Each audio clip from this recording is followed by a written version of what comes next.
토머스 홉스의 국가론, 인간은 인간에게 늑대다. 토머스 홉스는 성악설을 전제로 각자의 이익을 위해서 사람은 계약으로서 국가를 만들어 자연권을 제한하고 국가를 대표하는 의지에 그것을 양도하여 복종해야 한다고 보았다. 그리고 전제군주제를 이상적인 국가 형태라고 생각하였다. 토머스 홉스는 성격은 특이했지만 다정한 사람이었다고 한다. 당시의 불확실한 시대상이 그의 사고와 성격, 인생에 영향을 끼쳤다. 홉스 스스로도 자신과 공포는 쌍둥이로 태어났다고 설명했다. 그가 태어날 당시는 새로운 사유의 물결이 거칠게 몰아치던 대담하고 혼란스럽고 또 위험한 시대였다. 수백 년 동안 힘겹고도 고집스럽게 지켜온 사유와 종교의 일치가 17세기 전반기에 완전히 붕괴되었다.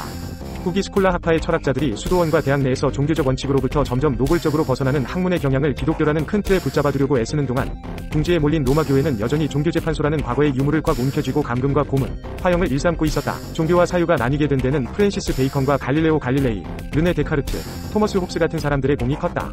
베이컨은 학문을 교회와 스콜라 철학의 소나비에서 해방시켰고 갈릴레이는 자연과학 분야에서 똑같은 일을 해냈다.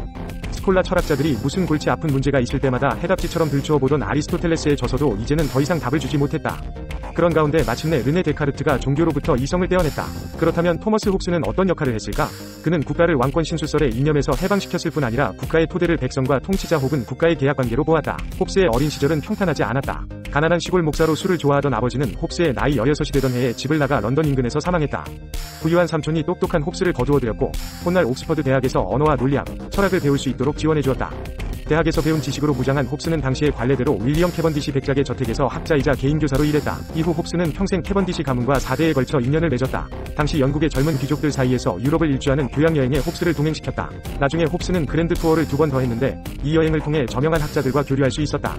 심지어 은둔하고 지내던 르네 데카르트도 직접 만나 활발하게 편지를 주고받았다. 또한 태양과 지구의 위치에 대한 대담한 우주 이론으로 교회로부터 종신 가택연금을 당한 갈릴레이도 만났다. 당시의 유럽은 한마디로 전쟁터였다. 영국에서는 1640년에 국왕과 반대파 사이에 잠재된 갈등이 정점으로 치달았다. 이런 상황에서 홉스는 자신의 첫 국가철학 저서인 법의 원리를 서둘러 집필했다. 이 책을 통해 자신의 영주인 국왕추종파 캐번디시 백작에게 정치적 논쟁에 필요한 논거를 제시하고자 했던 것이다. 그러나 의회는 찰스 1세로부터 입법권과 특별재판소의 철폐 등 많은 양보를 받아냈다. 상황이 심상치 않게 돌아가자 홉스는 왕의 반대파들을 피해 즉시 프랑스로 도주했다. 1642년 영국에서 내전이 벌어졌다. 한쪽은 대부분 높은 신분의 귀족들로 이루어진 왕당파로 영국 국교를 신봉하는 사람들이었고 가톨릭을 믿는 백성들도 왕을 지지했다. 다른 쪽은 의회파로서 청교도 정신에 입각한 중산층이었다. 청고도는 영국의 프로테스탄트 중에서 가장 급진적인 성향의 집단이었다. 내전은 의회파의 승리로 돌아갔고 그 선봉에 올리버 크로멜이 서 있었다. 사형 선고를 받은 찰스 1세는 1649년에 처형되었다. 영국은 이제 공화제가 선포되었고 크로멜은 미 공화국의 호국병, 아니 좀 더 정확하게 말하자면 독재자가 되었다. 그 사이 홉스는 프랑스에서 다른 수많은 왕당파들과 함께 궁핍한 망명 생활을 이어가고 있었다. 결국 1646년에는 가난 때문에 어쩔 수 없이 다시 가정교사로 들어갔다. 그가 맡은 학생은 훗날 찰스 2세가 될 웨일스 공이었다. 찰스 2세는 언젠가 홉스를 가리켜 자신이 만난 사람 중에서 가장 독특한 사람이라고 했다. 그 사이 1642년에 출간된 시민론 이 큰 성공을 거두면서 홉스의 이름은 영국과 프랑스 밖에서도 널리 퍼져나갔다. 당시 홉스는 인종미사를 받아야 할 정도로 몇 달 동안 심하게 앓아누웠다. 그러다가 차츰 회복되어 그 후로 30년도 더 살았지만 당시의 후유증으로 평생을 병약한 몸으로 지내야 했다. 이후의 증세로 보아 파킨슨병이 아니었는지 모른다. 병약한 상태로 점점 비서에게 의존하는 시간이 늘어나던 홉스는 하나의 거대한 철학적 통합체계를 만들어내겠다는 목표를 포기했다. 대신 다른 대담한 계획이 성공을 거두었다. 육신의 쇠약을 딛고 자신의 가장 유명한 저서 리바이어던을 집필한 것이다.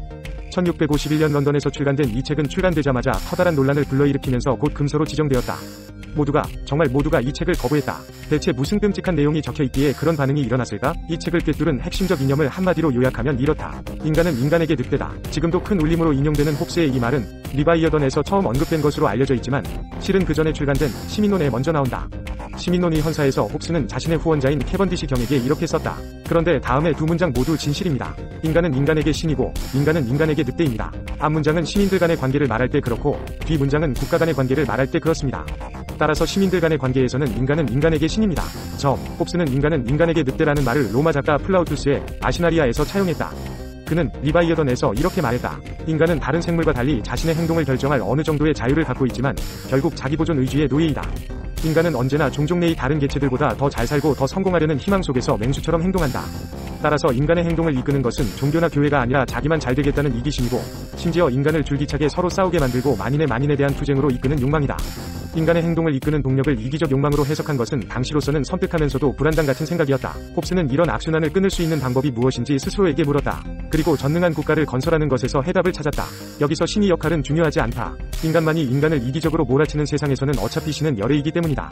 오로지 인간만 국가를 만든다. 국가는 인간들끼리 맺은 사회계약을 통해 형성되는데, 이 사회계약에서 인간들은 천부적으로 부여받은 자신의 모든 권리를 조건 없이 통치자에게 양도하고, 통치자의 뜻에 결코 반대하지 말아야 할 의무를 진다. 따라서 도발적인 책 제목이 이미 말해주듯 홉스의 국가는 다름 아닌 전설적인 리바이어던을 가리킨다. 리바이어던은 구약 성서의 욥기에 나오는 괴물 이름이다. 엄청난 힘을 가진 이 괴물은 오로지 신만이 물리칠 수 있었다고 한다. 그렇다면 이렇게 절대적인 힘을 자랑하는 리바이어던 국가의 장점은 무엇일까? 홉스는 오직 이 국가만이 인간들이 수건인 평화를 가져다주고 공동체와 개인의 행복을 보장할 수 있다고 확신했다. 하지만 그런 식으로 유지되는 평화란 근본적으로 전쟁이 없는 상태에 불과할 수도 있었다. 그럼에도 30년 전쟁과 네덜란드 독립전쟁, 그리고 영국 내전의 공포를 직접 목격한 홉스에게는 그런 평화의 의미가 결코 하찮지 않았다. 홉스의 사상이 도처에서 격렬한 반대에 부딪힌 것은 당연했다. 미덕을 추구하는 청교도들은 도덕보다 위험한 것이 없다는 홉스의 견해를 죄악이라고 판단했다.